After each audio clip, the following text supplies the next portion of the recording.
Studio tutorial video series එක කලින් විඩියෝක අපි ඉගෙන ගත්තා කොහොමද මීන් සෙපරේෂන් ටෙස්ටික කරන්න කියලා. අපි මේකින් ඉගෙන ගමු කොහොමද එක්ස්පරිමෙන්ටල් ඩිසයින් එක ලේඅවුට් එක ඩිසයින් කරගන්න කියලා. සුපුරුදු විදියටම අපි එනම් මුලින්ම හෑෂ්ටැග් පේලියක් ටයිප් කරගමු. ඊට පස්සේ අපි හෑෂ්ටැග් එකක් දාලා එක්ස්පරිමෙන්ටල් ලේඅවුට් කියලා නෝට් එකක් ටයිප් කරගමු. දැන් ඒ කෝඩ් දෙක සිලෙක්ට් කරලා රන් කරමු. මුලින්ම අපි ලේඅවුට් එක අඳින්නේ CRD වල නිසා හෑෂ්ටැග් එකත් එක්ක CRD කියලා නෝට් එකක් දාගමු. එහෙනම් අපි ඊළඟට ඇග්‍රිකොලේ කියන පැකේජ් එකත් ඒ වගේම ඇග්‍රිකොලේ ප්ලොට් R කියන පැකේජ් එකත් ලෝඩ් කරගමු. ඊළඟට CRD ලේඅවුට් එක ගන්න ඕන කරන කෝඩ් එක අපි ටයිප් කරගමු. මේක වරහන් ඇතුලේ අපි පෙරලිකොමා එක්ක ටයිප් කරගන්නේ අපේ ඩිසයින් එකේ ලෙජන්ස් එන්න ඕන විදිය. design.crd කියන එකට පස්සේ තියෙන වරහන් ඇතුළ තියෙන R සමානයි 5 කියන එකෙන් අදහස් කරන්නේ රෙප්ලිකේෂන් 5යි කියන එක.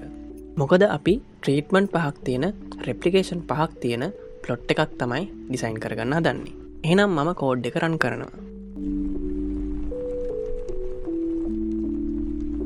කෝඩ් එක නැවත නැවත රන් කරාම අපිට වෙනස් පාටවලින් බලාගන්න පුළුවන්. ඊළඟට මම මේ විදියටම RCBD වල ලේඅවුට් එක ඩිසයින් කරන්න ඕන කෝඩ් එක ටයිප් කරගන්නවා. මුලින්ම හෑෂ්ටැග් එකක් දාලා RCBD කියලා නෝට් එකක් දාගන්නවා. ඊට පස්සේ ලයිබ්‍රරි දෙක ලෝඩ් කරගන්නවා.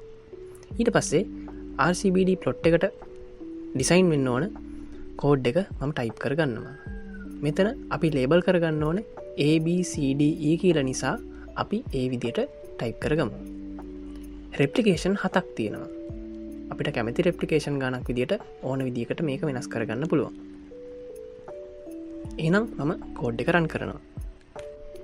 අපිට ජෙනරේට් වෙච්ච පික්චර් එකේ අපිට බලාගන්න පුළුවන් රෝස් පැත්තට බ්ලොක්ස් ටික තියෙනවා. ඒ වගේම කොලම්ස් පැත්තට කොලම් ටික තියෙනවා. අපිට RCBD වල දකින්න තියෙන ලක්ෂණයක් තමයි එක බ්ලොක් එකක් ඇතුළ තියෙන ඔක්කොම එක්ස්පෙරිමෙන්ටල් යුනිට්ස් ඔක්කොම සමානයි. උදාහරණයක් විදිහට කිව්වොත් ඒ එක්ස්පෙරිමෙන්ටල් යුනිට්ස් ඔක්කොම සයිස් එකෙන් සමානයි කියලා හිතමුකෝ. ඊළඟ ලක්ෂණය තමයි මේ බ්ලොක්ස් අතර තියෙන ඒ කියන්නේ බ්ලොක් දෙකක් අතර අපි වෙනසක් ගත්තොත් ඒවයි තියෙන එක්ස්පෙරිමෙන්ටල් යුනිට්ස් එම සමාන නැහැ.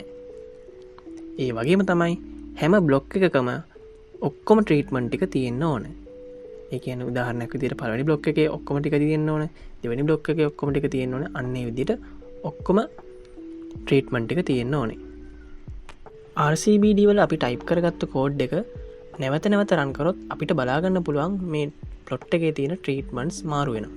ඒ විදිහට ඔයාලා කැමති විදියකට ප්ලොට් එක ඩිසයින් කරගන්න පුළුවන්. ඉතින් මේ විදියටම ලැටින් ස්ක්වයර් වලටත් මම කෝඩ් එක ටයිප් කරලා රන් කරනවා.